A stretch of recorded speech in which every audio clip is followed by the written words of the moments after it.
लोकसभा चुनाव के परिणामों के साथ ही एमपी में एक बार फिर उपचुनाव की तैयारी शुरू हो जाएगी, क्योंकि इस बार कई विधायक भी लोकसभा चुनाव लड़ रहे हैं।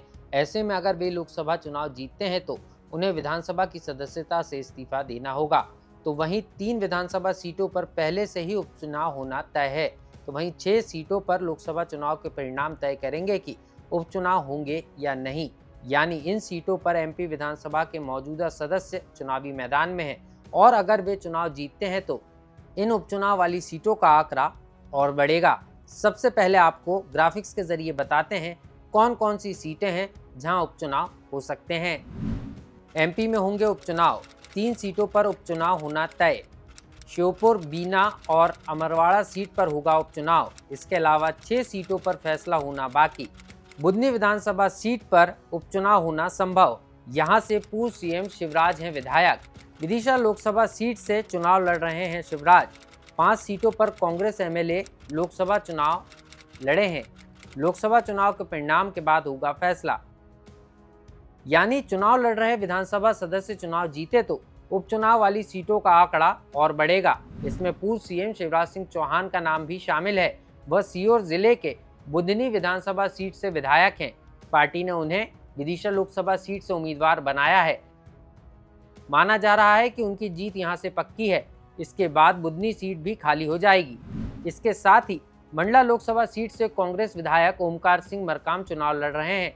ओमकार सिंह मरकाम डिडोरी से विधायक हैं। वह केंद्रीय मंत्री फग्गन सिंह कुलस्ते को कड़ी टक्कर दे रहे हैं। मरकाम अगर जीतने में सफल होते हैं तो उनकी सीट भी खाली हो जाएगी। वहीं उज्जैन लोकसभा तराना सीट से कांग्रेस विधायक महेश परमार कांग्रेस उम्मीदवार हैं। अगर परमार जीतते हैं तो ये सीट भी खाली हो सकती है। इसी तरह की स्थिति शहडोल में भी है। शहडोल से पुष्पराजगढ़ के विधायक फुंदेलाल मार्को मैदान में हैं।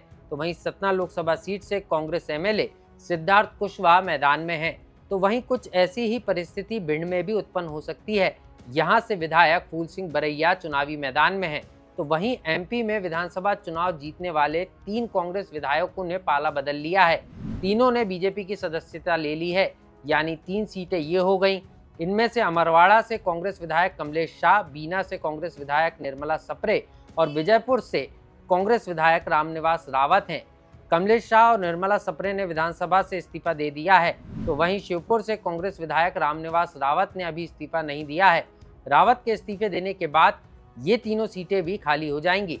इसके बाद इन 3 जगहों पर उपचुनाव तय है। ऐसे में देखना होगा कि लोकसभा चुनाव के परिणाम क्या आते हैं और एमपी में 3 सीटों के अलावा उपचुनाव वाली सीटों का आंकड़ा और कितना बढ़ता है।